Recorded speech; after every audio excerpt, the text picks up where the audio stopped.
Good afternoon, ladies and gentlemen. Jamie Samuel reporting, and welcome to episode 17 of my Euro 2020 podcast, bringing you the latest updates on Euro 2020. Stuart, Kavanagh, and Savvas join me today to wrap up the semi-finals and bring you a major preview of the 2020 UEFA Euro Cup final. Boys, how are we today? Yeah, we're terrific. Thanks for having us again, mate. Really happy that Italy and England are in the final. Can't wait to see that final matchup on Monday morning. And Stuart? Yeah, great, mate. I'm stoked England's in the final. I'm glad it's against Italy, but we'll see how it plays out. Should be a great game. What did you guys make of such exciting and wonderful semi-finals? Personally, I thought that it was very good. I mean, 2 games that went to extra time, one including a penalty shootout. Wow, that was insane. I mean, I didn't see that coming at all. But I mean, for England to be down 1-0 at one stage, that was a pure shock to me. But again, I'm glad they came back when it counted the most, and I felt like they were robbed a few penalties, but unfortunately that's not the case. And yeah, I mean, it was great games to watch. Yeah, they were tremendous semi-finals. Yeah, they were both really good. The Spain-Italy game was a bit of a slow burner. Ended up getting pretty exciting. Morata just had to score coming off the bench, and of course he had to be the one to have his penalty save that knocked Spain out. But the best team won, I think. I've mentioned before on the podcast, I think that Italy are overwhelming favourites here, so I'm glad that the best team got through. And then just personally, I was so stoked that England actually managed to get the job done. I was a little bit worried when that Damsgaard free kick flew in. I still don't know how Pickford didn't save it. And maybe Sterling... maybe a little bit of play acting to get that penalty in extra time, but, they should have had one for Harry Kane a little bit earlier on, so all these things even out in the end. And, I'm just excited England's finally made it. Absolutely. And aren't we both excited for what should be a thrilling final at Wembley Stadium? And what a tournament this has been so far. Upsets, great goals, own goals, underdog stories. England a chance to make history. Give me your thoughts, boys. I reckon this tournament has been one of the best. I mean, there have been a lot of, as you mentioned, a lot of mixed results. I mean, one of the biggest ones being Switzerland beating France. I mean, that was a pure shock. I mean, I think that's the upset of the tournament. And that halfway shot of Patrick Schick, that is by far goal of the tournament. No questions asked. Yeah, couldn't agree more with you there, Sam. That goal from Patrick Schick was electric. He had a great tournament too. He managed to bang in 5 goals. It's funny, Jamie, that you mentioned own goals because when I was watching the Breckley wrap-up on Optus Sport, they mentioned that own goals is the highest goal scorer at the tournament this year. So, of course, it was fitting that there was an own goal in one of the semi-finals. So, yeah, it has been a tremendous tournament. There's been some great upsets. Like Sam mentioned, the Swiss knocking out the world champions. That was shocking. I don't think anyone saw that coming. And I think also England actually not choking in the semi-final. I think that's got to be up there with one of the biggest shocks of the tournament too. So. Yeah, absolutely. I mean, England are like the Collingwood in the international tournaments. Hey, they always joke. They're like the Collingwood and the St Kildas, eh? Yep, absolutely, mate. Spot on. All right. What you wish for. Yeah. So, ladies and gentlemen, we now will bring you some wrap-ups of the semi-finals. So, over the semi-finals, we saw Italy beat Spain on penalties 4-2 after a thrilling 1-1 draw to advance to this year's final and extend their unbeaten run to 33 games straight. Italy broke the deadlock on the hour mark through a stunning strike from Federico Chiesa after he took on the defenders and finished nicely in the right-hand corner. Alvaro Morata would save Spain with 10 minutes to play after a beautiful 1-2 with Dani Olmo. This would take us into extra time, and no extra score was to be added, so to penalties we went. With Italy leading 3-2 in the shootout, Morata would see his penalty saved, meaning match point for the Italians, and Jorginho then stepped up with utmost confidence and calmly slotted his penalty in the right-hand corner, sending Italy into a fourth final. They will aim to win their first finals since 1968 and second ever European Championship. If they get over the line, it will be their first major tournament trophy since winning the 2006 World Cup in Germany. Sam, the Italians have been unbelievable in this tournament, winning 16 games straight. Are we seeing the potential champions right here? It's going to be a very exciting matchup on Monday morning, and I'm very excited to watch this one on coming up. But I mean, Italy are a very good chance of extending that unbeaten win streak as well. But considering the final is at Wembley and it's in a home game technically for England, they should have the advantage with the home crowd advantage. But then again, all the Italian fans will be rocking up there and trying to make a statement themselves. So this is going to be a really exciting matchup, but I will give my prediction at the end of the podcast. Absolutely. And I have to agree with you there, Sam. Stuart, what has impressed you about this Italian performance? I think just their continuity, their consistent performances. They never say die.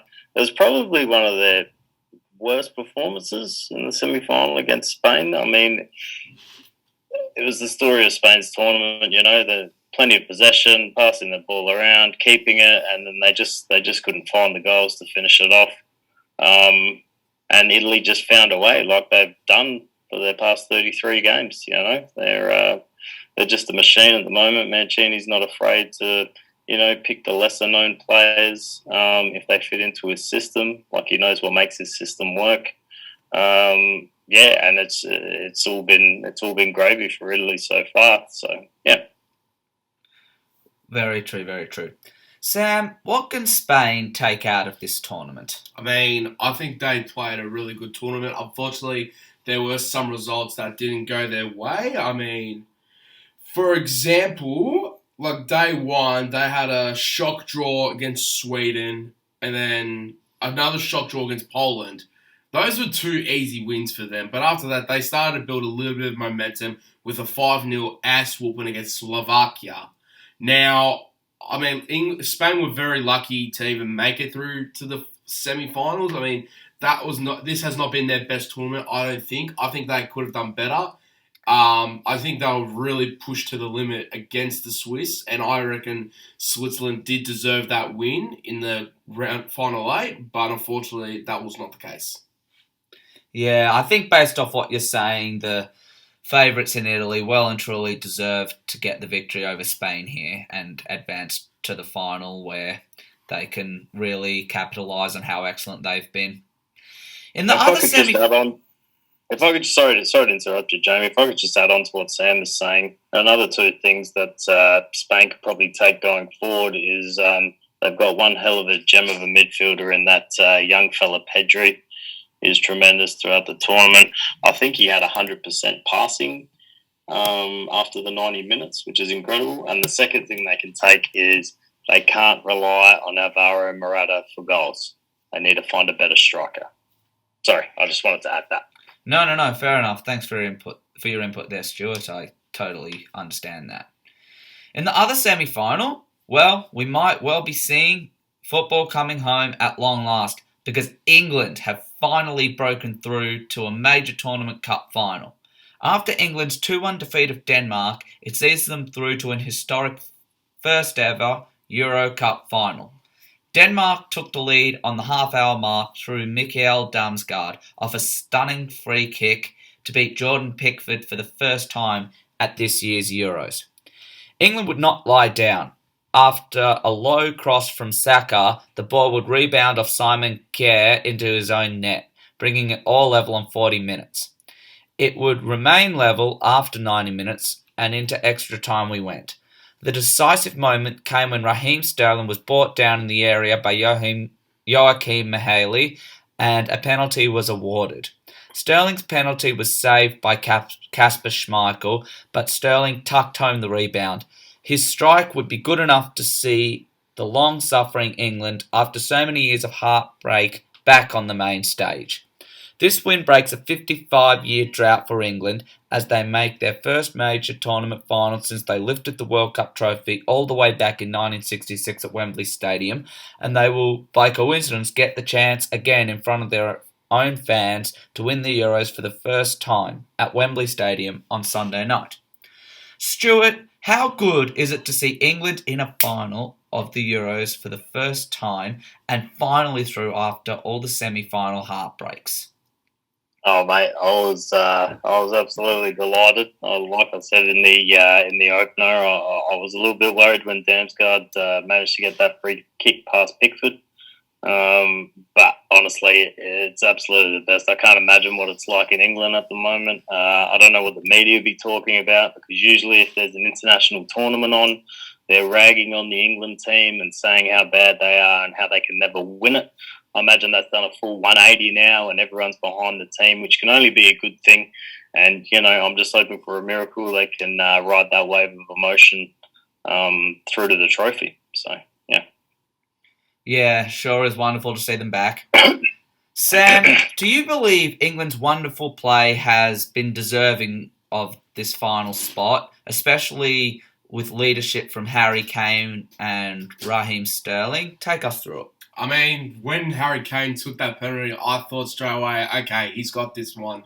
He'll get this penalty. I did not see that save coming at all from Schmeichel, but I felt like he was, in a way, targeted by some England fans because there was actually a laser beam trying to block his vision, funny enough, and that would have stopped the game and had more delays for the match to keep going, and unfortunately that was not the case. And what happened in that scenario, when Schmeichel was able to save it, Harry Kane was able to react fast enough and go for the extra goal. But unfortunately, if that was not the case, like the save had just happened without the laser beam as a distraction, it would have gone to penalties.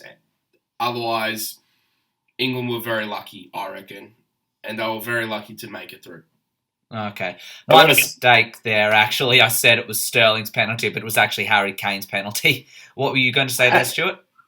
I was just going to say, I thought Schmeichel had a tremendous game. The laser pointer thing, that's just stupidity from the fans in the stadium. And, I did read today that England are going to be reprimanded for that. I think it's going to be some kind of financial penalty. But the point I wanted to make was I just thought Schmeichel was tremendous in this game. He single-handedly kept Denmark in it. I think from about the 60th minute onwards, it was just one-way traffic and he was making save after save after save after save. And don't get me wrong, I wanted England to win, as much as anybody. But I just thought he was pretty hard done by to be on the losing side the other night in that semi-final. Yeah, fair enough. He certainly was gallant in defeat. Sam, do you think after the first game and what happened to Christian Eriksen, Denmark have shown incredible resilience to make the last four and he has a reason to be proud of them? Absolutely, mate. I mean, what happened to Eriksen, obviously it's very shocking, but we are all hoping that he can play football again very soon. But for the way Denmark were able to go all the way to the Final Four without one of their best playmakers in Eriksen, that was massive. And they should be really proud of themselves, no matter the result, honestly. I mean, it was unlucky they couldn't make it to the final, but even if they did and Italy were in it, I still would have predicted Italy winning it. Oh, yeah, for sure. Stuart, do you have anything to say about that? Nah, I think Sam covered it perfectly. Hopefully Christian Eriksen will be able to come back and play football at some point. And I think Denmark can be heartened that they kind of showed that they can hang with the big boys. And I think they got a superstar on their hands with Damsgaard. So. Yeah, absolutely. In other news, we now look ahead to the 2020 UEFA Euro Cup final, taking place on Sunday night at Wembley Stadium between two wonderful sides, Italy and England, clearly the competition's best sides to this point. It would only be fair to say that these sides have well and truly earned their place at this year's final. Italy will be aiming for their second ever Euro title and first since 1968. They will also be aiming.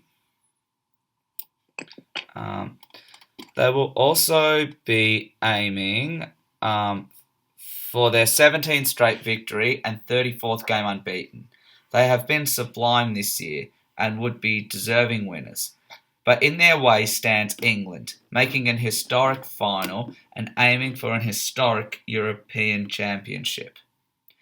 England will be in front of their own fans at Wembley Stadium, who will be hungry for their first success since winning the 1966 World Cup final at this very stadium, defeating Germany 4-2.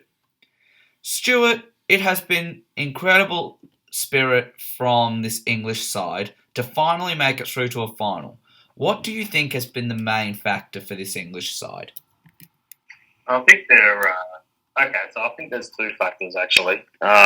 First of all is just riding the wave of emotion, playing at home so much, and I think the second, probably most important factor is they got a lot of kids in the squad. So I did see a funny quote from Gareth Southgate after the game. He was talking to Jude Bellingham and I think it was Jadon Sancho, and they were like, "How great is this? Is this what it's always like?" And he's like, "No, it doesn't usually go like this." So I think that I don't want to be cliche, but I guess that youthful exuberance has definitely helped, block out some of the bad memories from previous tournaments. I think Raheem Sterling has been incredible. I mean, he wasn't even making the Manchester City 11 at the end of the season, and Southgate stuck fat with him and said, I'm going to play him, and he's just been a revelation. And I wish I could say I could notice this, but watching it with my housemate, the semi-final, I don't know if I'm just right back blind, maybe, because England have such a plethora of them. But Kyle Walker was tremendous in the semi-final, and he kind of held that defence together when Pickford was having a little bit of a wobble. So, yeah, I think all those factors have kind of played a part in them, breaking through that glass ceiling and finally getting to a major tournament final. Yeah, it's been wonderful spirit and determination from England, and really hoping they can go all the way. Sam, what has driven the Italians to get to this point? 33 games unbeaten and aiming for their second European Cup title. For Italy, it obviously means a lot to them because I know a lot of Italian people and they're very passionate about the Italian soccer club team. But for them to be going on a 33 unbeaten run is just incredible. That just surprised me how they're not number one in the world after beating Belgium. Don't forget. I mean, that might mean they're number one ranked in the world soon. I'm not sure what's going to happen with that. But for Italy to go all the way, I think they just played a tremendous amount of football. They mixed up their team with adding in a lot of depth and mixing it up every time, giving other players an opportunity as well to make sure they have the one task in mind is just to keep winning, win, make it all the way to the final. It depends how Italy pan it out on Monday, but I really hope for a high-scoring game. Yeah, definitely. Do you guys think that when Italy missed out on the 2018 World Cup, it has given them ammunition and determination to go 33 games unbeaten and make it back to a final? What's been the factor? I mean, considering they missed out on the 2018 World Cup is just a pure shock. And I think they used that as motivation to pull up a good amount of wins and draws without having a loss in the last 33 matches they've played. Which they used it as motivation to, push themselves further and further, give other players an opportunity and obviously stick to it. And obviously, they kept going and they had faith in themselves. And they trained hard, worked hard, play hard, and they just had the results come their way most of the time. I think the appointment of Roberto Mancini has been massive for them. Like I touched on earlier when I was talking about Italy, he's not worried about reputation of players. He just picks the players that fits his system. You look at players like Spinazzola and Locatelli and Barella.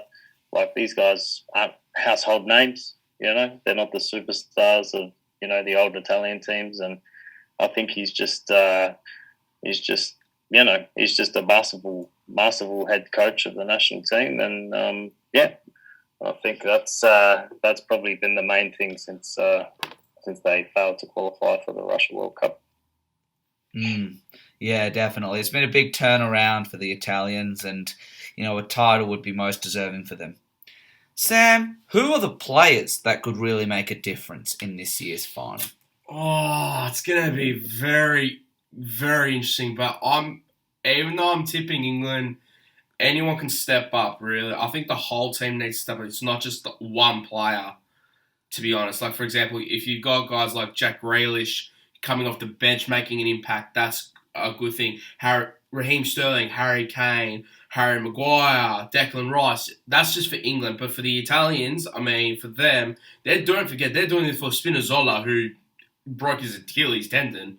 Chisia, who got a really ripper goal. If he can step it up again, he'll play really well. Same with Jorginho and Chiellini, Bonucci, leading their defense. It's going to be a very exciting matchup. So both teams have really good squads and a good amount of youth and a mixture of players within the lineup. They could always mix it up within the substitutions and give others an opportunity within the 90-minute game or extra time if required. Yeah, absolutely.